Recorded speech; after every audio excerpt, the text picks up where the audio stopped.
Half wave symmetry पे। X of t, Fourier series coefficient निकाला a naught, a N, B n. ये बड़ा interesting होता है इसमें, देखना इसमें बहुत क्लैरिटी मिल जाती है। इसमें ये बोल रहा है ए नॉट हमेशा ज़ीरो रहेगा, ए एन हमेशा ज़ीरो रहेगा for all N even, and B N हमेशा ज़ीरो रहेगा फॉर ऑल एन इवन। और साथ में ये भी बता रहा है कि जितने ऑड होंगे वहाँ पे नॉन ज़ीरो भी रहेगा। तो देखो इसने तो पूरा का पूरा आपको बस स्टेटमेंट लिखने के लिए छोड़ दिया, बाकी तो सब कुछ इसने यहीं पे बता दिया। B N is not equal to zero for all N odd. तो हाफ वेव सिमेट्री में तो वो पूरी गारंटी ले रहा है कि ए नॉट हमेशा ज़ीरो रहने वाला है, ए एन हमेशा ज़ीरो, बी एन हमेशा ज़ीरो एन की इवन वैल्यू के लिए, और ए एन नॉन ज़ीरो भी रहेगा सारी की सारी ऑड वैल्यू के लिए, बी एन नॉन ज़ीरो भी रहेगा सारी की सारी ऑड वैल्यू के लिए। तो ये पूरी की पूरी डेफिनेशन मिलकर बनाती है आपका हाफ वेव सिमेट्री। चेक कर लो और बताओ, है ना। तो देखो इसने पूरा का पूरा क्लियर कट पिक्चर बता दिया। तो हाफ वेव सिमेट्री इसीलिए अपना इंपॉर्टेंट हो जाता है, इसीलिए इतना ज़्यादा इंपॉर्टेंट होता है, क्योंकि वहाँ पे बिना मैथमेटिकल कैलकुलेशन किए आप सारी की सारी फ्रीक्वेंसीज एंड अदर थिंग्स के बारे में भी डायरेक्टली कंक्लूजन दे सकते हो। बाकी सब में आपको B N A N calculate करना पड़ेगा, फिर जाके आप कंक्लूजन बता पाओगे। बट हाफ वेव सिमेट्री के केस में क्या होता है कि वो खुद ही बोल रहा है कि तुम कोई मैथमेटिकल कैलकुलेशन मत करो, सब कुछ मैं यहीं पे तुम्हें निकाल के दे रहा हूँ, बस तुम स्टेटमेंट करेक्टली लिख देना। तो मैं स्टेटमेंट्स लिखता हूँ, आप देखेंगे कि किस हद तक वो स्टेटमेंट्स सही है। तो पहला स्टेटमेंट मैं यहाँ पे लिख रहा हूँ, D C value is absent, D C value is absent, ठीक है। अगले वाले में दो स्टेटमेंट बनते हैं, all even harmonics of sine and cosine are absent, sine and cosine are absent, बोल ठीक है। ऑल वर्ड पे ध्यान देना, ये जो ऑल वर्ड लिखा हुआ है ना इस पर थोड़ा फोकस करना। अगला स्टेटमेंट बोल रहे हैं, all odd harmonics of sine and cosine are present, of sine and cosine are present, sine and cosine are present, ठीक है, चलेगा ना। तो बस इसमें तो सब पता ही चल गया, तो इसमें तो ज़्यादा कुछ प्रॉब्लम हुई नहीं। स्टेप थ्री नहीं, ट्रिग्नोमेट्रिक फूरियर सीरीज। तो देखो मैं ट्रिग्नोमेट्रिक फूरियर सीरीज यार ऐसे लिखता हूँ, आप मुझे बताना कि मैंने ठीक लिखा भी है या नहीं।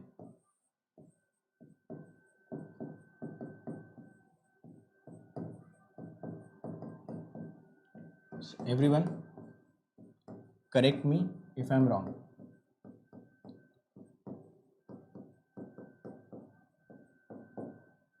चलो देखो चेक करिए और बताइए।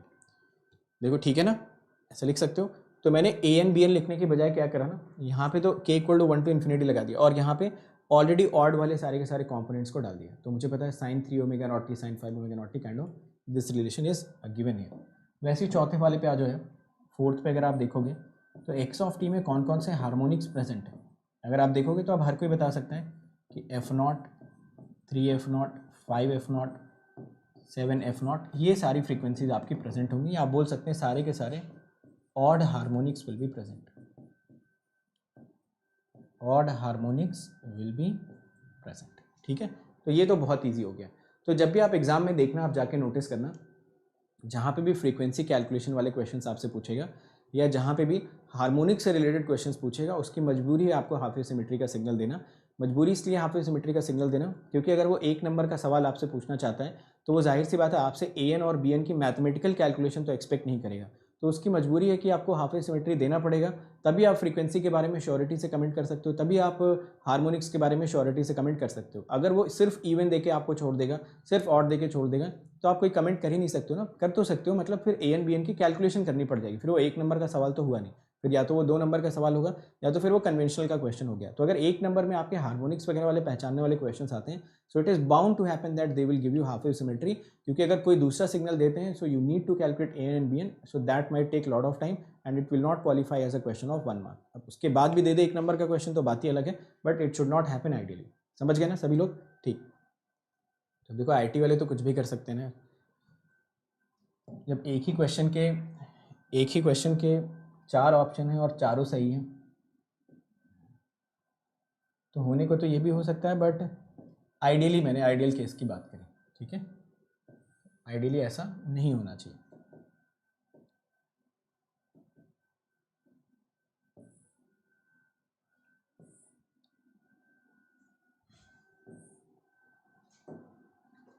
चलो देखो यार इसको भी, इसमें मैं क्या करता हूँ ना, आपके लिए फ़िल्टर लगा देता हूँ। आपके लिए मैं क्या करता हूँ, फ़िल्टर लगा देता हूँ। जैसे मान लो मैंने आपको एक सॉफ्ट टी सिग्नल दिया, ठीक है, तो मैं पहले बोलूँगा कि पहले इसको ना हाफ सिमेट्री वाले ब्लॉक से पास कर दो, बाद में इवन वाले से पास कर दो। ये मैंने आपको दो सेगमेंटेशन यहाँ पे करके दिए। तो आप बोलोगे सर अगर मैं इसको हाफ सिमेट्री वाले से पास करूँगा तो यहाँ पे तो मुझे A0 0 मिल जाएगा, AN मुझे 0 मिल जाएगा, BN मुझे 0 मिल जाएगा फॉर ऑल n इवन, और साथ में मुझे AN मिल जाएगा नॉन ज़ीरो, BN मिल जाएगा non zero for all n odd. तो आप बोलोगे इतना तो मुझे पता है, तो बोलूँगा इतना पता है तो इवन वाला भी इसमें लगा दो। इवन किसको किसको हटा देगा पूरी तरीके से, A0 पहले से 0 था तो ये इसको तो 0 करेगा ही, AN पे इसका कोई कंट्रोल है नहीं तो ये AN वाली प्रॉपर्टीज़ को आपके लिए छोड़ देगा 0 for all n even and AM not equal to 0 for all n odd. बाकी BN को भी ये छोड़ता है नहीं तो BN को तो ये पूरा का पूरा 0 ही कर डालेगा। देखो समझ आ गया ना। तो इसको ऐसे ना दो फिल्टर से पास कर लिया करो कि जब, अच्छा एक बात मेरी समझना है यहाँ पे, एक बात आप समझना, ये असल में क्या लिखा हुआ है कि सिग्नल आपका इवन है plus it is having odd half A symmetry, ठीक है, समझ गए ना, हाफ ए सिमेट्री लिखा हुआ मतलब ये इसका वाला ऑड यहाँ पे लिखा हुआ है।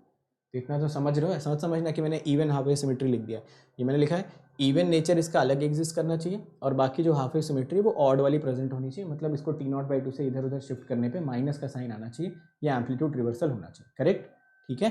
तो ये बात याद रखना, थोड़ा सा इसमें थोड़ी क्लैरिटी रखना। चलो तो यहाँ पे इवन नेचर अलग ग्राफिकल इवन नेचर की बात हो रही है और सिमेट्री वाला जो है वो तो हमेशा ऑड ही लेके चलते हैं, उसमें तो ज़्यादा कोई प्रॉब्लम वाली बात है नहीं, समझ आया ना, यस ओके।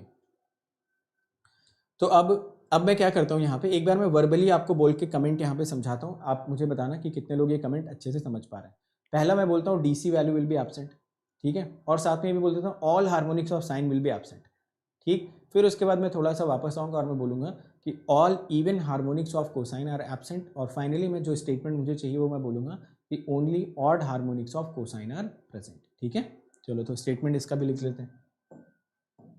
ये टॉपिक काफ़ी सिंपल सा टॉपिक, ये आप मान लो 1, तो ये मैंने फ़िल्टर से पास करा करके, ऐसा कुछ फ़िल्टर होता नहीं है, जस्ट मैंने आपको समझाने के लिए ऐसा बना दिया। तो आप बोलोगे DC value absent, DC value आपने हटा दिया यहाँ से। फिर सेकंड में आप बोलोगे कि all harmonics of sine are absent, all harmonics of sine, ये क्या हो गया, ये हो गया आपके एब्सेंट। और उसके बाद आप लिखेंगे दो statements, all even harmonics of cosine, all even harmonics of cosine, ये क्या हो जाएंगे absent, and all odd harmonics of cosine will be present. समझ गए सभी लोग सारी बातें मेरी।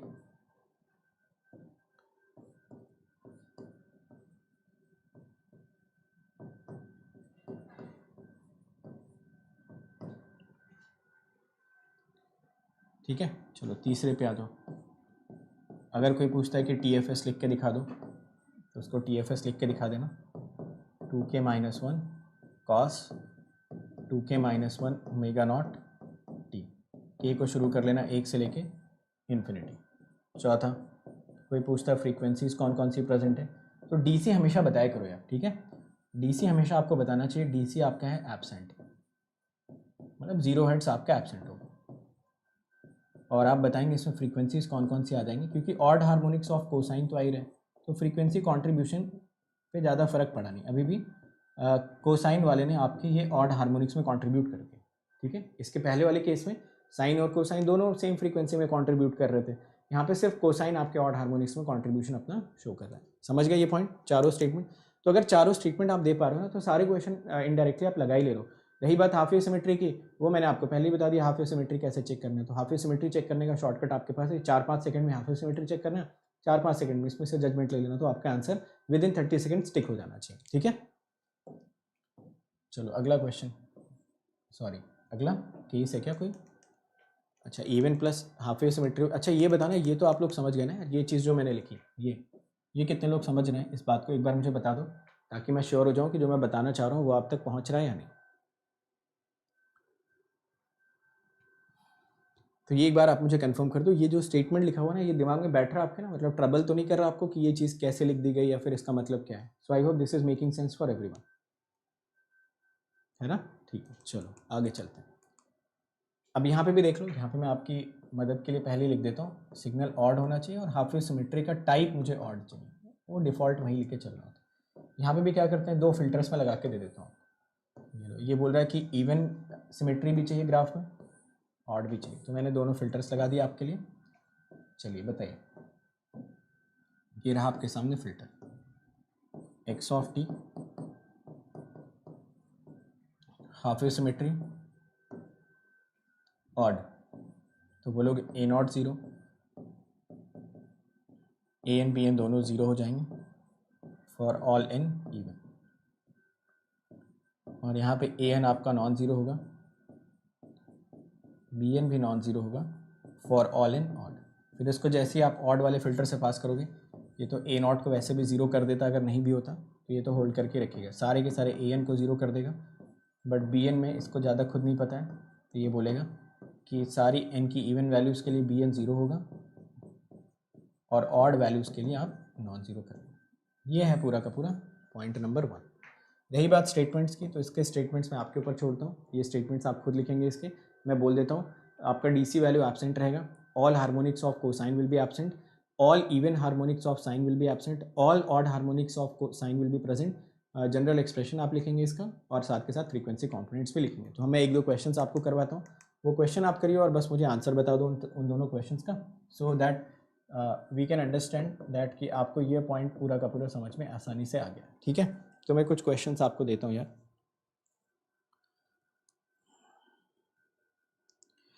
अच्छा, उससे पहले क्वेश्चन से पहले तो इम्पॉर्टेंट ये है कि क्वेश्चन करोगे कैसे। तो पहले ये देख लो ये सारी बातें, क्या आपको सारे केसेस समझ में आ गए? यस, चलो यार बहुत अच्छे से सब कुछ हमने समझ लिया।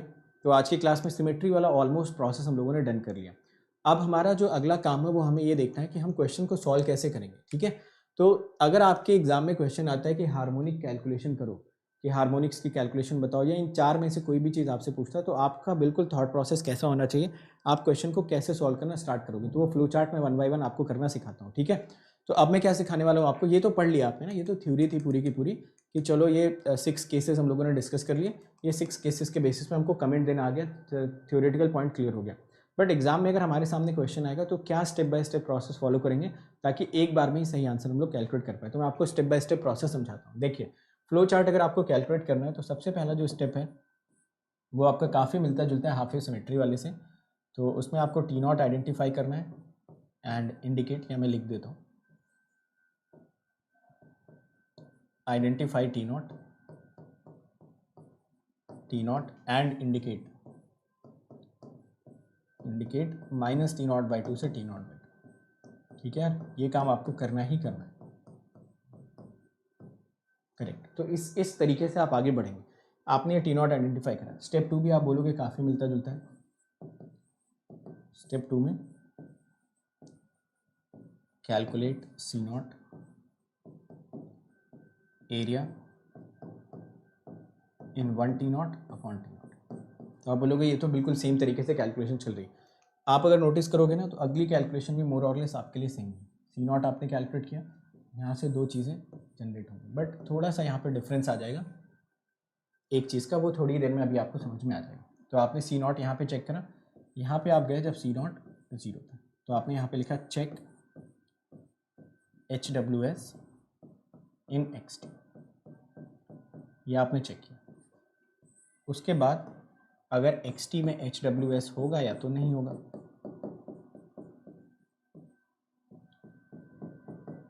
नो HWS, फिर इवन ऑड चेक करना। ठीक है, तो ये मैं आपको बता रहा हूँ कैसे आपको चेक करना चाहिए। फिर उसके बाद आप चेक करोगे कि ये इवन है या फिर ऑड, और उसके बेसिस पे कमेंट कर देना। फिर ये चेक करना है कि इवन है या ऑड है, उसके बेसिस पे कमेंट कर देना। समझ गए ना इधर वाला पूरा का पूरा सिनेरियो। तो C0 0 आएगा तो फ्लो चार्ट के इस वाले हिस्से में आ जाना, आँख बंद करना, कमेंट देते जाना, आंसर आ जाएगा। वैसे यहाँ पे देखना, यहाँ पे अगर आ जाता है C0 नॉट इक्वल टू 0 तो आप अपना सिग्नल वापस से चेक HWS इन GT। तो आप देख रहे होगे ना ऊपर वाला हिस्सा इसका बिल्कुल हाफ वेव सिमेट्री वाले फ्लो चार्ट से मैच कर रहा है।